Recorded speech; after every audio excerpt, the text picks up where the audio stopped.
Welcome back to our channel.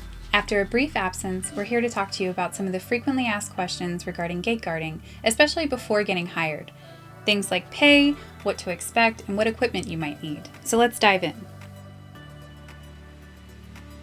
One of the most frequently asked questions is, how often do we get paid? jgsecurity pays biweekly via direct deposit. Do we reimburse for the license and equipment? We do not. As contractors, guards are free to work for whomever they choose, and so maintaining our investment is not always possible. However, it is important to know that A, most of your license fees and expenses incurred buying equipment or traveling to a location may qualify as write-offs depending on your individual tax situation. Always seek out a CPA and ask them about per diem. B, most of your investment can be recouped within the first day or two of working. Do we have a staging yard with full hookups? We do. It is no resort, but it is free, has everything you need, is centrally located to most of our service areas, and is near to amenities and stores fit for stocking.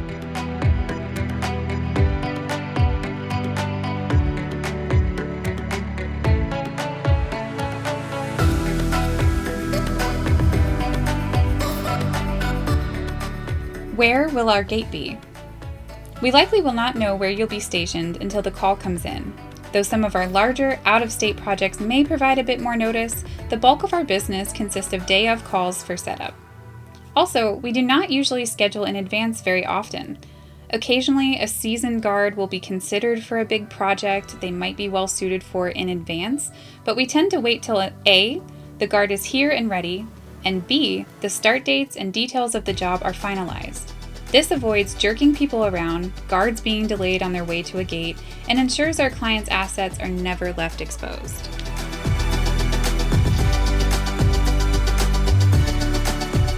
The guards who have had the best success with cell coverage and internet service have had Starlink.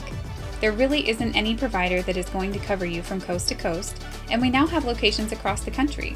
Plus, Starlink will not be as affected by geographical features such as mountains and hills the way traditional tower service will be. But what about boosters? Boosters can sometimes be a solution, but there are a few things to consider. A booster is only going to boost signal if there is any signal to boost, and it will only boost the carrier that is present, so this may not always help you. Another thing to consider is booster equipment can run nearly just as much as Starlink's equipment, but doesn't actually have any service attached to it. Yes, there is a monthly fee for Starlink, but remember, many of these expenses could qualify as write-offs. Always consult a CPA on issues such as these. Is the water provided potable? It is not.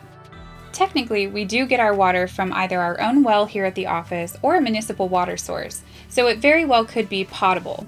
However, we cannot recommend drinking it. It is true that we have guards that have had hefty filtration systems and had never had a bad experience doing so. However, our concern would be the cleanliness of the tanks. Whenever a trailer is brought back to the yard, the tanks are thoroughly cleaned and dried out. But trailers do not always come straight back to the yard. Some long-term jobs could have the same trailer out there for years. For this reason, we suggest finding another drinking water solution.